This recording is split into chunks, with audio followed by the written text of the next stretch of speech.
fakkii Kiristoosiin fakkaachuu qabna. Bifa keenya qofaa utuu hin taane haalli keenya, amalli keenya, hojiin keenya Kiristoosiin fakkaachuu qaba. Yoo isa kana hin beekne kalaas tajaajilamuudha teenye dhaggeeffachuudha. Ndee dirqama miti tajaajiluun bar.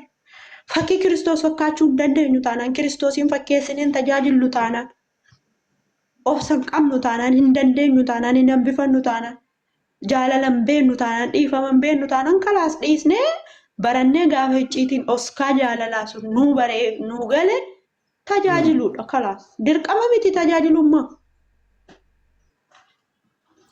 Mannaa akkasii gooftaan sinaa eebbisu. Maaloo beektaa miimmoo dhaggeeffadhu ammaan wanti dubbachuu barbaadu kiristaanummaan mataan isaa bakka dhiibbaa guddaa of keessaa qaba. Hacuuccaa guddaatu jira, ari'atamuutu jira, du'uutu jira, wareegamuutu jira sii galeen. Anamman takka qoramsa kan hin beekneen qoramsa argeen sittin himaa jechuudha. Qoramsa kan jedhamu hin beekun turen sittin himaa. Maarree bifa warqeetti nu fudhate gooftaa Yesuus kiristaana jechuun warqee jechuudha bakka. Warqeen tolatti ol baatee morma gubbaa fi gurra gubbaa ta'e sin teettu. Meeqa abidda meeqaan gubatteeti. Jireenya kana kan argannu nuyi qorumsa meeqa keessa darbineeti. Nuyi warqeedha. Abbaa beekuuf kiristaanummaan warqiidha. Isa beekeetti jiraate. Meesti sittin himaatii miimmoo. Jara kanarraa barnoota wanti baratamu tokko illee hin jiru. Yesuus Kiristoos gaafa biyya lafaa dhufee barsiisaa ture amman dhufetti la wanta hin beekuudha wanti hin dubbadhan.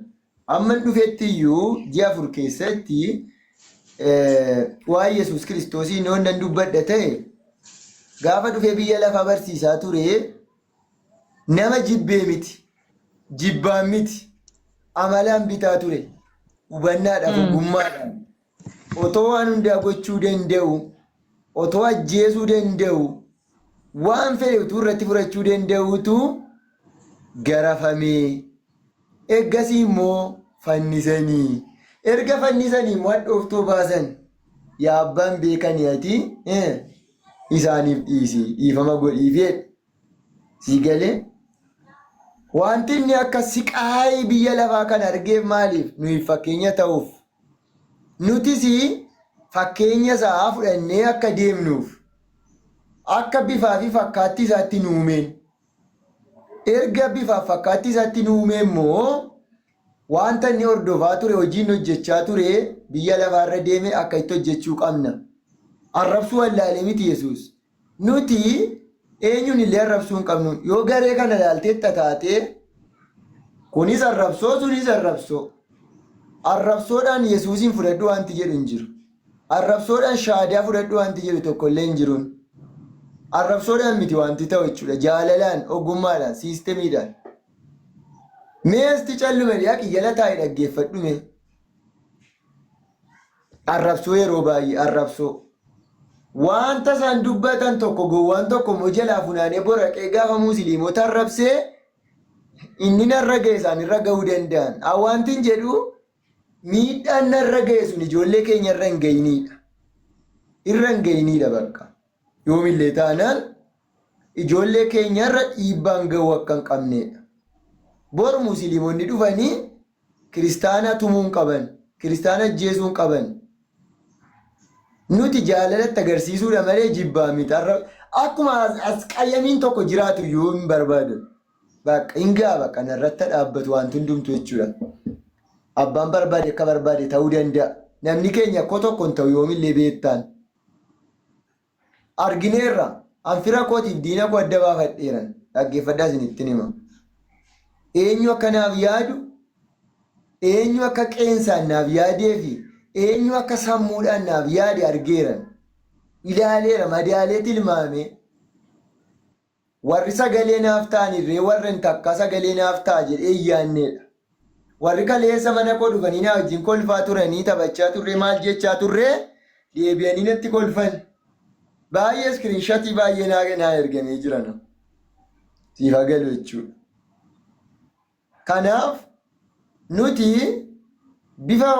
bifa Yesuusiidhaan uumamne waan ta'eef bifa isaatiin uume waanta ta'eef eenyuun amantii kamillee addeessuu hin qabnu, amantii eenyuun illee gadi buusuu hin qabnu, amantaa keenya ol kaafachuuf mirga qabna. Iyesuus gooftaadha gooftaa gooftotaati. Karaadha dhugaadha.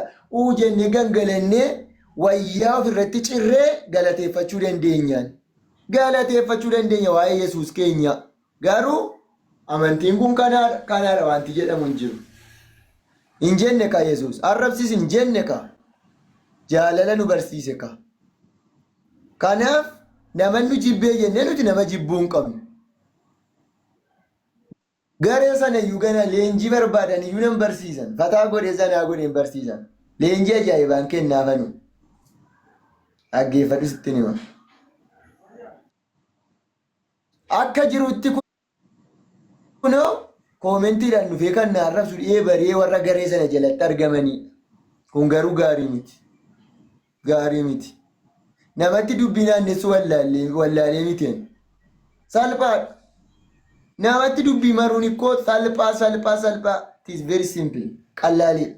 Garuu no jedhee tana.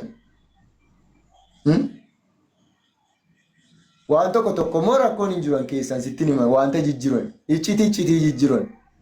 Akka jirutti garee sana keessa wallaalaatu jira jechaan jiran. Piroofeeseriin jira. Dookteriin jira. Qorattoota gurguddaatu jira.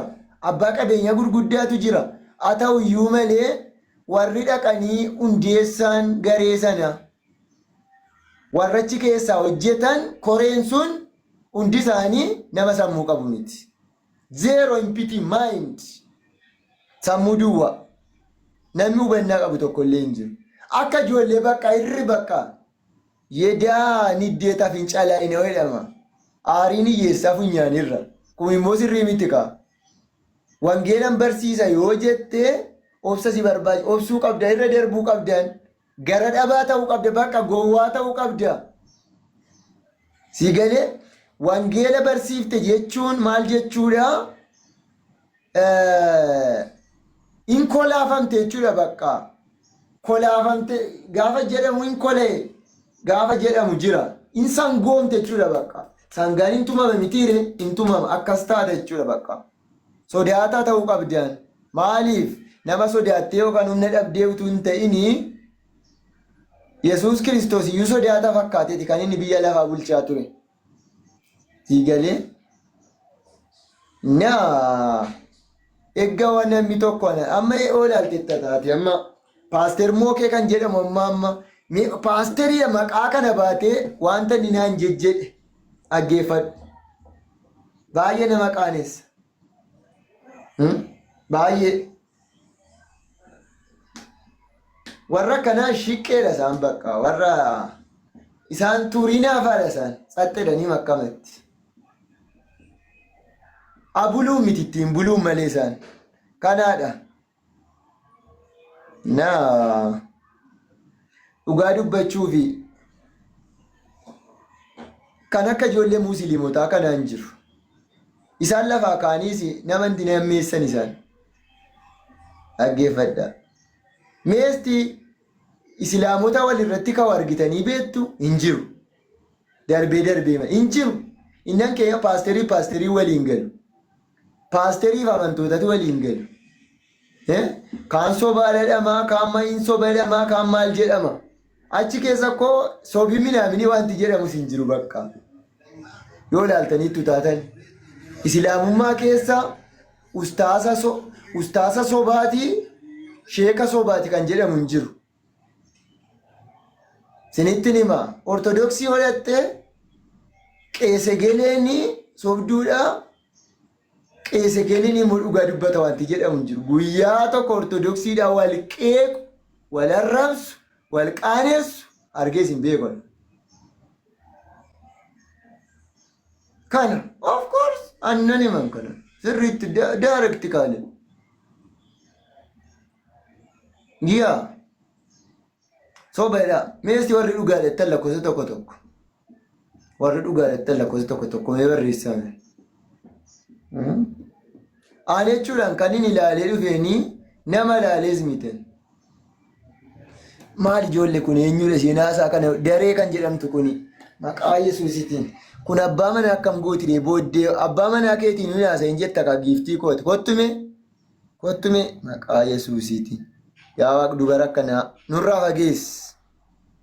fageessi nurraa kiiloomeetira 7,000. Yaa Yesuus.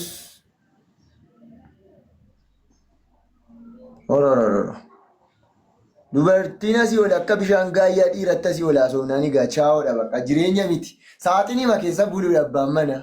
Abbaan manaa kee saaxinii keessa buluudha. Dhugaa qaba. Ani hin beeku. Mee sakanne dhimee isheen daree moo eenyu kan jedhamtu? Sakan jedhi xiqqoo ishee gaariidha. Taragaagge.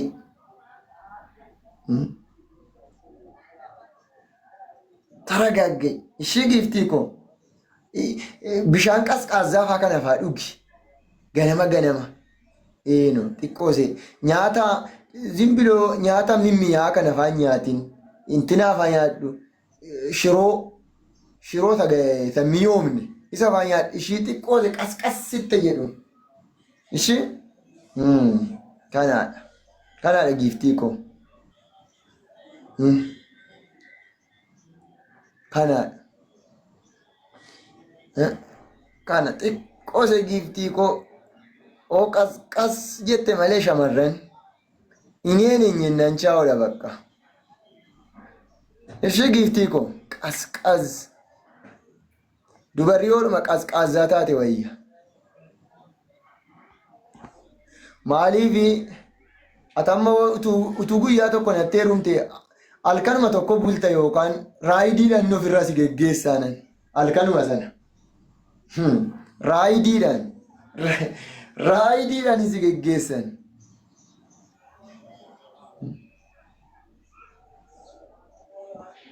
Sinii galee raayidiidhaan si geggeessa luma sana.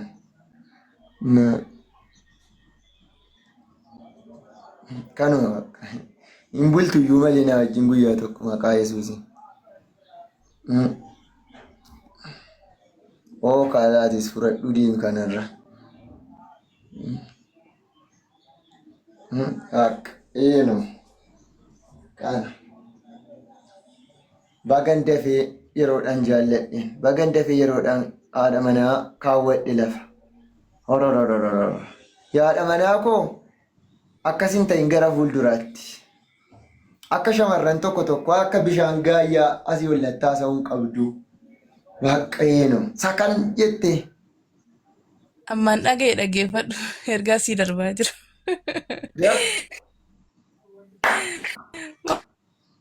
Haala beektu. Haasa yaasee. Dhugaa rabbii mana namaa akkatti mana namaa dhaquu dhabee dhugaa rabbii akkatti mana namaa dhaquu dhabee ijoollee makeenya nu arrabsa beekte. Bakka yeroo naqee sagantaan manaamin yeroo jira miiliyoonii fi isaan na godhanii jechuudhaan garuu kan akkas jedhu ijoollee eessaadha ijoolletuma amanaa ijoollee mapheenxee jedhamanidha beekte. Inni baay'ee tokko rakkisaadha. Waa'ee namaa hin ulfaata. Rabbi nu gargaaru malee. Qoy amma dhugaan jechaa jira ammaanii amma qeesii bataskaanaadha guyyaa tokko walirratti kan argitee beektaa meestinatti. Bakki dhugaa lapheenxee nama amanaan inni sirriini. Nama hunda ol qixxaa jaallata yoo balleesseen gorsaa inni qalbii deebuu qabaatu nima deeba beekte. Kan deebuun qabaanne bira immoo dhiisee darba malee hin arrabsoodhaan namni deebee hin beeku. Amma qoy arrabsoodhaan dhuguma jijjiiramtu amma. Amma hubatee amma hubannaa isaadha namni kamuu kan haasa'u dhimma isaadha jennee dhiisne bira dabarree wayya.